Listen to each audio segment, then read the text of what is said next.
Hey, welcome back to the Experience Pros Radio Show, the most positive business talk show in America. Very nice to have you. Angel Tussie, Eric Raymer, helping you get your business right.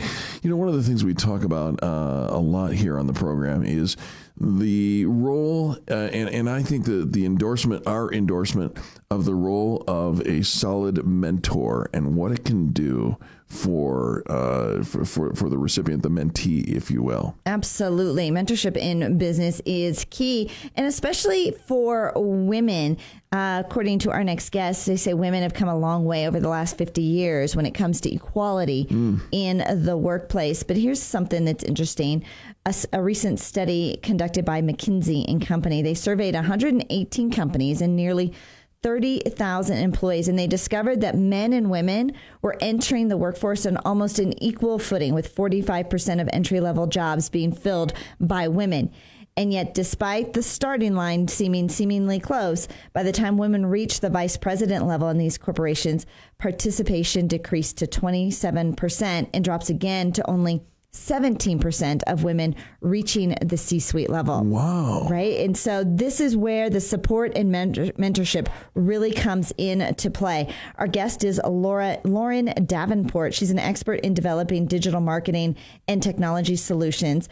But she says, as a mentor, you have the privilege of helping shape the next generation of leaders by sharing your experiences and your advice. Lauren Davenport, welcome to the Experience Pros Radio Show. Good morning, Eric and Angel. It's a pleasure to be here this morning. Well, the pleasure's all ours, Lauren, and you're drawing attention to a very important topic, and I think a relevant topic to the business community at large. So what are we to do with this, and how should we jump in? And just having a mentor is not necessarily going to change your bottom line, is it? Absolutely not.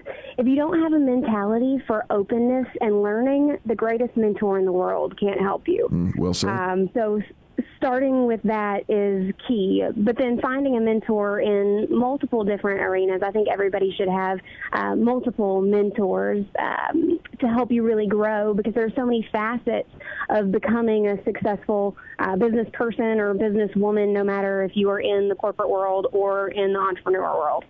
You know, Lauren, I think about some different folks that have poured into me over the years that I would consider a mentor to me, but it wasn't a formal mentor-mentee relationship. We didn't meet on a regular basis, though I think I could have really benefited from something like that. But how do you ask somebody to, take on another job and mentor you? That's a great question, Angel. And I'm on the board for Working Women Foundation here in Tampa Bay, and we get that a lot. How am I going to take on another job? I don't have time as it is. And I have had mentorships that have been more formal and that have been less formal, like you mentioned. And sometimes it's a good mix between the both that really creates winning results. But when it comes to mentors, it doesn't necessarily have to even be an ongoing thing. Sometimes it can be literally just reaching out to a woman who is in your dream job, who you would idealize and look up to, and asking to meet with her for coffee or take her out to lunch, and just sitting down and having questions that you want to get answered, and growing from and taking that and learning from what she can provide for you, even in that 30-minute coffee or 1 hour lunch. So it doesn't have to be something that's daunting to women or another thing that they have to take on or another job to really mentor. It's really more of a state of life and state of being. Kind of an advisory role as well. Now, interestingly enough, in your own story, Lauren, you talk about having a close mentor who gently approached a topic that we've talked about here on the Experience Pros Radio Show. In fact, it occupies a chapter of our book, and that is the wardrobe. Talk about that and help our listeners understand what happens. Sure. Well, when I first started my business, I was in college. It was back before social media. Marketing was a, big to-do thing. And so when I graduated, I had about 15 clients in the Nashville area, which is where I grew up, that I was working with, running their social media marketing, from attorneys to doctors to magazines to restaurants. And coming straight out of college with zero corporate experience, I was still wearing the same clothes, maybe a little bit nicer than I had been wearing to class. And so when I moved my business to St. Petersburg due to market research in 2011. But when I got here, I hit the ground running looking for every networking event that I could possibly find, but with still a more casual, younger-looking wardrobe versus it being more business-focused.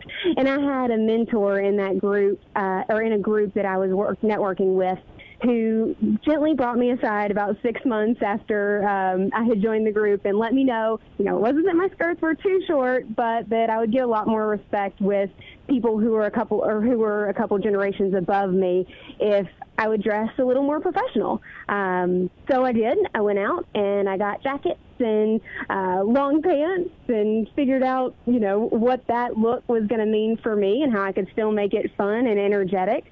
But it made all the difference. It wasn't but a few weeks later after I had made that transition that I was starting to see that the people in the business community were responding to me better.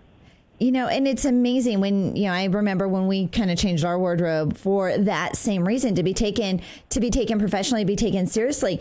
But these days, everybody wants to be so casual and so authentic and just wear, their jeans and hoodies and think that, that we can get away with it. But what we wear matters. But Lauren, the fact that you were open to listening, to taking the advice of somebody who had stepped before you, I think was almost, just as equally as important as the way you changed. It was your attitude that I'm stepping into this role of this professional businesswoman. I'm taking my career very seriously. And now you've been able to turn that around and give that back. And I do think that the numbers are staggering. You bet. How quickly do you think we could turn around these numbers, these statistics that go from 45% down to 17% in the C-suite level? Do you think it's going to take a long time, or do you think we can, kind of jump in and rally together and make a difference quicker? We're in such an interesting time these days. People, I don't think, realize quite how much the internet has changed our culture and what it's really going to look like when millennials are a majority of the workforce. The digital culture is so different than the business culture of the past 10 or even 20 years. It embraces the democratic idea that we all have access to the same information. We have the access in this country to be able to, go after the things that we want. And so because of that, I think that it is going to start changing. One of the things that's really interesting in that study specifically is that it's not that women cite that they are wanting to not pursue the jobs because of spending time with their family or having children. They're citing it because they do not want to endure the level of stress that comes along at that C-suite level, which men seem to be more open to dealing with and coping with. So I think it will take time. I think that it will happen faster than we probably even expect, especially as the millennial generation becomes a larger portion of our workforce. But just like any change, it will take time. We're just afraid to admit our fear, Lauren. That's what the real thing is. we get into that C-suite and we're like, I have no idea what the heck I'm doing, but can't tell anybody because we don't share. Love this conversation. Love what you are doing in order to reach out and mentor women as well. Give some contact information, if you will, please, Lauren, so that people can reach out to you and follow up after this interview. Sure, absolutely. Feel free to check out our website. It's www.symphonyagency.com. Follow us on social media, and you can find me there. I love it. Lauren, thanks so much for being with us this morning. Thank you, Angel and Eric. It was a pleasure. All righty. It was good stuff right there. And symphonyagency.com, I'm on the website. There's a Santa Claus picture, which is very cool. It is very cool. Okay, so before the end of the year, before you turn over your new calendar and you start setting up those goals. A new calendar. You start setting those goals for next year, you need to stop and do this one thing before the end of the year. One thing. And that is to take some time to reflect on bacon. The milestones and the achievements you have accomplished this year. Who are you, and what have you done with my business partner? I know. I'm always just wanting to I'm look the ahead. one who says that. No, enjoy this moment. Recognize what you have accomplished, how far you've come, because I think it's too easy to get caught up in what's next and where are we going. Amen. Celebrate what you've done. Amen. I like that.